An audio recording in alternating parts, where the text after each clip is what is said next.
Article 168 of the Indian constitution के according किसी भी स्टेट का स्टेट लेजिस्लेचर 3 चीजों से मिलकर बना होता है।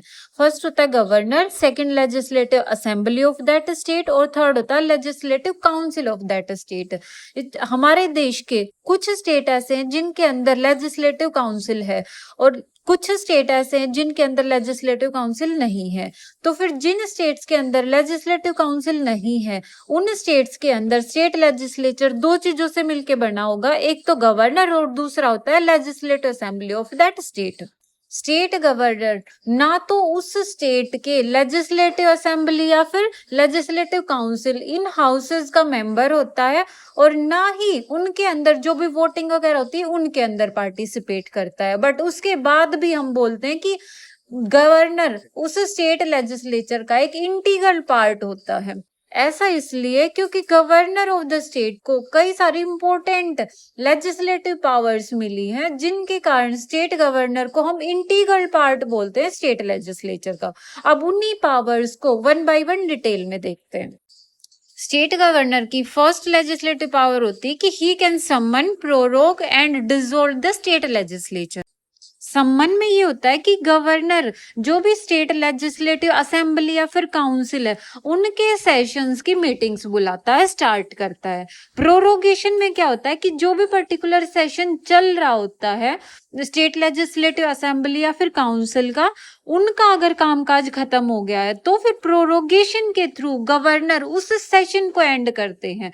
और डिसोल्यूशन में ये होता है कि अगर प्रोरोगेशन में तो सिर्फ इतना था कि उस सेशन को एंड कर दिया अगर कामकाज खत्म हो गया तो, बट डिसोल्यूशन में जितनी भी स्टेट लेजिस्लेटिव असेंबली की बाकी की रिमेनिंग लाइफ थी 5 साल में से वो सारी खत्म कर दी जाती है। यहाँ पे ये ध्यान रहे कि जो भी स्टेट लेजिस्लेटिव काउंसिल है, जैसे राज्यसभा था, राज्यसभा एक परमानेंट हाउस है तो फिर उसको डिसोल्व नहीं करा जा सकता, तो ऐसे ही स्टेट के अंदर लेजिस्लेटिव काउंसिल एक परमानेंट हाउस होती है, उसको गवर्नर डिसोल्व नहीं कर सकते। तो डिसोल्यूशन होता है सिर्फ और सिर्फ स्टेट लेजिस्लेटिव असेंबली का। तो ये तीनों काम गवर्नर के होते हैं कि स्टेट लेजिस्लेचर के सेशंस को सम्मन करना, प्रोरोग करना और स्टेट लेजिस्लेटिव असेंबली को डिसोल्व करना।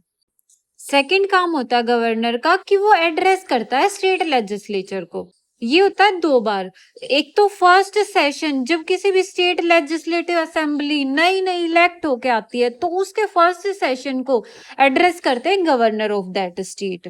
और सेकेंड टाइम एड्रेस करते हैं कि जब भी हर साल का फर्स्ट सेशन स्टार्ट होता है तो उसको भी एड्रेस करने का काम होता है गवर्नर ऑफ दैट स्टेट का।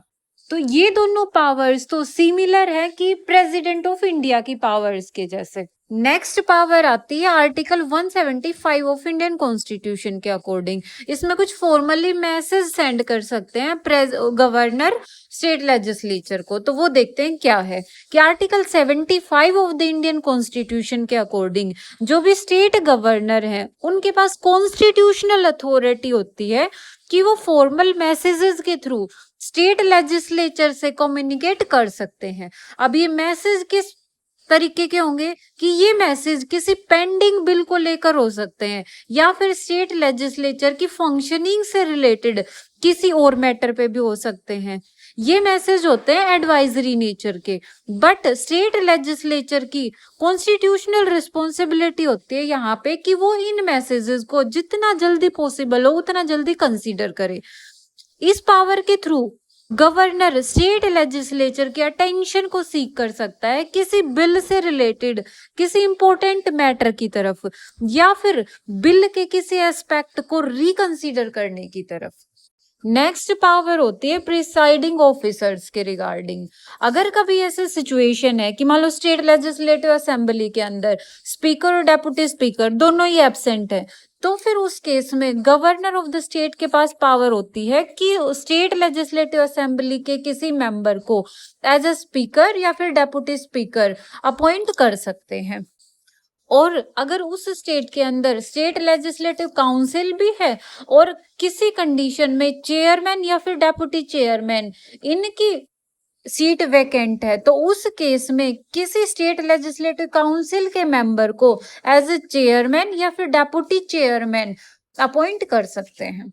नेक्स्ट पावर आती है with respect to nomination of some members to the state legislative council. State governor के पास पावर होती है कि वो 1/6 of the member of state legislative councils को नॉमिनेट कर सकते हैं। अब नॉमिनेट किन पर्सन्स को कर सकते हैं, यहाँ पे कुछ कंडीशंस हैं कि कुछ ऐसे पर्सन जिनके पास कुछ स्पेशल नॉलेज है या फिर प्रैक्टिकल एक्सपीरियंस है कुछ फील्ड्स के अंदर, जैसे कि लिटरेचर में, साइंस में या फिर सोशल सर्विसेज में, तो ऐसे पर्सन्स को नॉमिनेट कर सकते हैं वो as a member of state legislative council के लिए।